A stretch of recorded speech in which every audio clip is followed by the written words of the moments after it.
En primer lugar, quería dar las gracias a los que han elaborado y han podido y han configurado este Congreso de Derecho, Empresa y COVID. Sobre todo dar las gracias, como no, a don José Estevez, socio director de Cremades, y también, sobre todo, por el cariño que nos tenemos, y yo creo que ha sido lo que más ha motivado el de estar yo aquí, a Alfredo Danino, que fue mi presidente dentro de la Asociación Católica de Propagandistas, al cual pues le debo muchas cosas en este sentido, ¿no? Y agradecerle su magnífica labor en ese momento que estuvo. Yo creo que ha sido debido a esa amistad lo que me ha hecho estar aquí, porque sinceramente me siento una hormiga dentro de esta magnífica mesa que está. Es decir, yo simplemente soy un mero profesor de Derecho Constitucional que estoy continuamente aprendiendo, con lo cual para mí va a ser un momento de mantener mi aprendizaje con todos ustedes que están aquí presentes.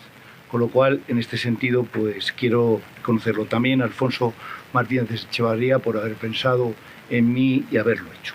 Y sin más preámbulos en este sentido, pues quiero hablar un poco sobre que este concepto de la normalidad institucional y el derecho de excepción desde la perspectiva constitucional, que es lo que se nos ha pedido que tratáramos. Yo partiría de una idea, que no sé si es cierta o no, pero yo creo que estamos en el momento dentro del derecho constitucional de lo que llamaríamos la normalidad de la excepcionalidad. Es decir, si nosotros nos damos cuenta y recogemos las situaciones históricas españolas recientes, prácticamente hemos aplicado criterios de excepcionalidad desde hace muy poco, desde la aplicación del artículo 155, por ejemplo, que es una situación de excepcionalidad, el uso abusivo del decreto ley, es otra situación de excepcionalidad, como así viene recogido, y otras situaciones que están allí. ¿Qué ocurre? Que esta excepcionalidad viene marcada o determinada, ¿por qué? Porque nos encontramos en una sociedad que desde el punto de vista político, el concepto de lo excepcional abarca infinidad de cuestiones.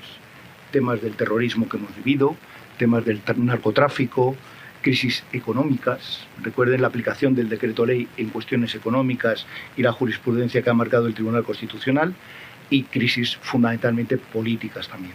Por lo tanto, esta situación de excepcionalidad pues ha venido marcada por una cuestión que quizá aún sea más excepcional, como es una cuestión que hace referencia a la salud, en este sentido, siendo la salud no un derecho fundamental, sino un principio rector de la política social y económica.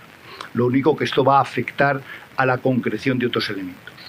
También la excepcionalidad me referiría, y quizá también sea un tema importante, a los tipos normativos, que ya se ha comentado aquí, que se han utilizado para regular estas situaciones de excepcionalidad, los cuales pues crean ciertas dudas. Simplemente lo dejo aquí porque ya habrá los órganos correspondientes, tanto el Tribunal Constitucional como los órganos jurisdiccionales, los que nos vayan marcando la pauta que tenemos aquí. Estamos todos pendientes y en cierto modo yo creo que ansiosos para ver cuál va a ser esta sentencia del Tribunal Constitucional sobre la constitucionalidad de la declaración del primer estado de alarma, ¿no? En ese sentido. La tradición siempre nos decía que estas especialidades normativas y sobre todo limitativas de derechos pues se tienen que aplicar mediante una ley. También aquí hay un tema que yo creo que es fruto del debate, hasta qué punto el valor de ley de las prórrogas de los estados de alarma, que también dentro de la teoría general, de la teoría de fuentes, pues quizá habría que también cuestionarse o entenderse, aunque en este sentido el Tribunal Constitucional se ha pronunciado, ¿no? Por lo tanto, nos encontramos no solamente ante un tema jurídico, sino también ante un tema muy apasionante, que es el tema que yo llamaría también político en este sentido, ¿no? Entonces, realmente, si nosotros nos centramos desde el punto de vista jurídico, en puridad, y yo creo que esto lo tenemos que tener en cuenta, un estado de excepción, llámese como se llame, diferentes graduaciones, en cierto modo lo que implicaría es una suspensión total de un orden jurídico. ¿Por qué? Porque nos encontramos en una situación donde no es válido el orden jurídico normal. Por lo tanto, lo que intentamos buscar es proteger ese orden jurídico previo. ¿Y cómo lo protegemos? Pues suspendiendo el orden normal y ordinario en este sentido. En este caso, suspenderíamos el orden constitucional. Y otorgamos unos poderes que llamaríamos poderes de emergencia, que teóricamente están previstos, o realmente están previstos en la Constitución en este sentido.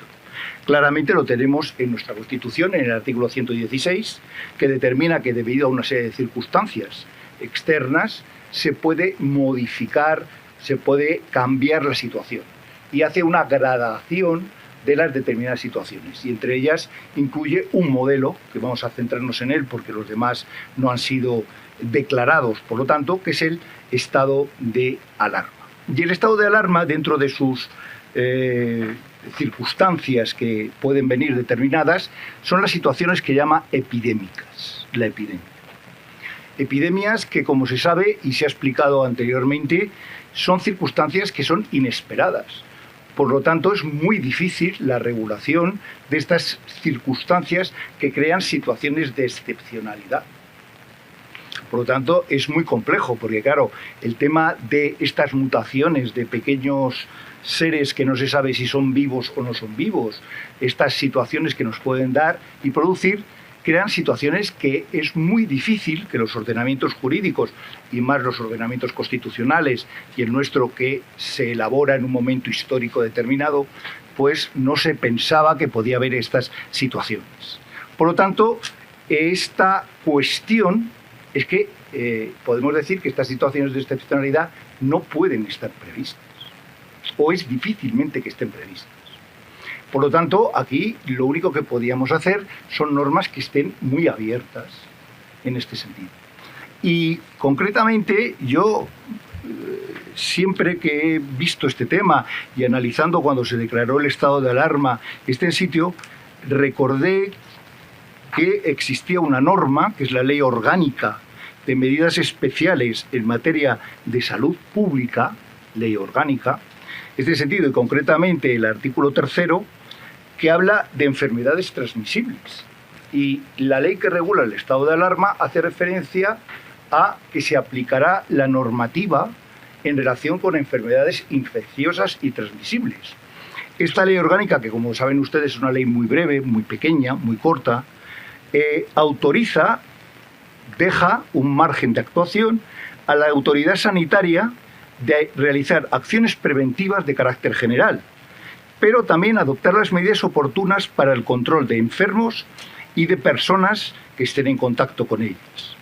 Por lo tanto, aquí tendríamos una posibilidad abierta para que la autoridad sanitaria, en estos casos y concretamente en estas circunstancias, hubiera podido introducir las medidas oportunas, que en este caso sería, por desgracia, la limitación de ciertos derechos fundamentales, en este sentido. ¿Por qué? Porque yo aquí entendería que, en cierto modo, con esta ley, que siendo orgánica y por lo tanto sí puede regular los derechos y libertades fundamentales, permite que una autoridad, dada la dificultad de determinar claramente la excepcionalidad que esté prevista, se puede actuar en este sentido. Por lo tanto, es importante tener en cuenta esta idea y este planteamiento que nos puede permitir ya actuaciones de excepcionalidad en esta situación y, por lo tanto, buscar un margen de legalidad en la cual se pueda aplicar buscando la mínima restricción de los derechos fundamentales en este sentido. Por lo tanto, aquí vemos dos cuestiones fundamentales a tener en cuenta. Por una parte, la cuestión política, que es importante, y la cuestión jurídica, como he dicho.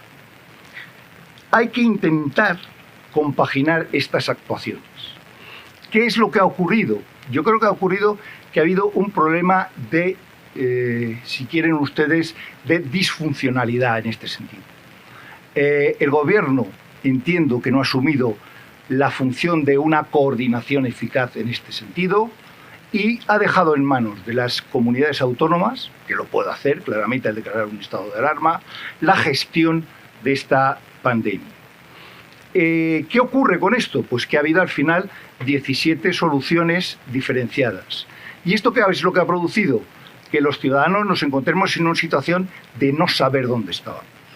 Es decir, una situación donde en cada comunidad autónoma se tomaban unas decisiones. Al final, cuando han determinado las situaciones de excepcionalidad, hemos vuelto a una que se llamó, no sé por qué, el tema de la desescalada, los diferentes niveles que había, que tampoco eran muy claros en este sentido, Y por lo tanto ha existido un desconcierto en esta situación. Y yo creo que lo importante es que había que buscar un mecanismo en cuestiones concretas.